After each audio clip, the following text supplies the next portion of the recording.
Antoni Tyzenhaus was a noble from the Tyzenhaus family, son of Benedykt Tyzenhaus.As, a personal friend of Stanisław August Poniatowski, the last king of Poland and Grand Duke of Lithuania. Tyzenhaus became treasurer of the Grand Duchy of Lithuania and administrator of royal estates. He began to implement various agricultural reforms and pioneered industrialization in an effort to increase productivity and economic power of the Lithuanian Commonwealth. At first he was successful and managed to gain considerable political influence. He was considered to be the second man after the king. However, the efforts were based on the old system of serfdom and failed. Eventually, amidst increasing political rivalry with other nobles and mounting debts, Tyzenhaus was accused of fraud and removed from public offices in 1780. Biography. Tyzenhaus studied at the Jesuit College of Vilnius. As a young man, he served for the powerful Czartoryski family in the court at Wolsztyn. At the time, Tyzenhaus befriended Stanisław August Poniatowski, who was born and educated at Wolsztyn, as Czartoryskis were his uncles. After the election of Poniatowski to the throne of Poland-Lithuania, Tyzenhaus became court treasurer of the Grand Duchy of Lithuania, the Starosta of Rodno, and administrator of royal estates.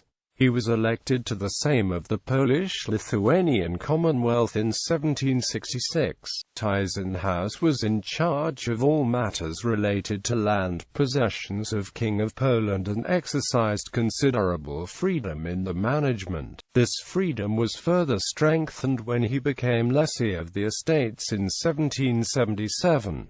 Tyzenhaus energetically but somewhat hastily began numerous endeavors in agriculture, industry, and culture, mostly situated around Rodno. In Silesia he attempted to create royal folwarks by taking land from serfs, demanding 2 days of corvée, increasing rent payment in cash, and adding additional duties. Such reforms tripled Tyzenhaus' income but caused a violent peasant revolt in 1769.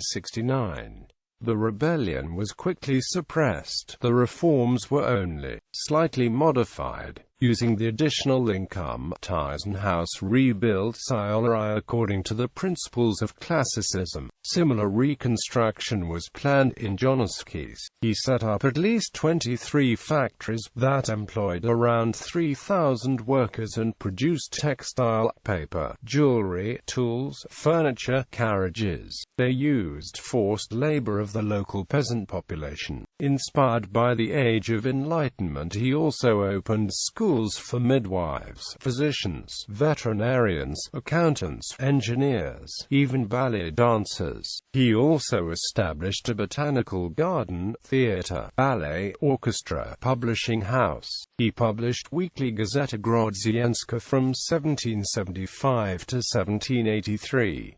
In Rodno, his main residence and center of his economic initiatives, Tyzenhaus built 85 structures and planned an entire borough, named Horodnica. Tyzenhaus needed to borrow vast amounts of money to finance all the different enterprises, which were often poorly supervised. He relied on expensive expertise of educated foreign industrialists. Efforts to build a local class of workmen were hampered by poor education, system and serfdom. Tyzenhaus' influence on the king and attempts to manipulate the less nobility raised political opposition among other nobles. After a few failures of his factories, in 1780 nobles brought charges that Tyzenhaus used treasury money for his private affairs. The case against Tyzenhaus was arranged by Otto Magnus von Stackelberg, Russian ambassador in Warsaw. Tyzenhaus was relieved of his duties by Poniatowski. His privileges were revoked and his property was confiscated. Disgraced, Tyzenhaus died in 1785. Legacy. Tyzenhaus built the Tyzenhaus Palace in Vilnius and another residence in Rodno, built by an Italian architect Giuseppe di Sacco. The two palaces remain important historical monuments. Balasruga wrote drama Applausio Dalia about his ballet school and the peasant revolt in 1769.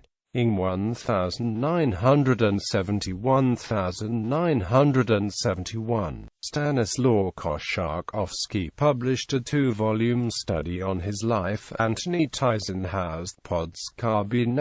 Litewski.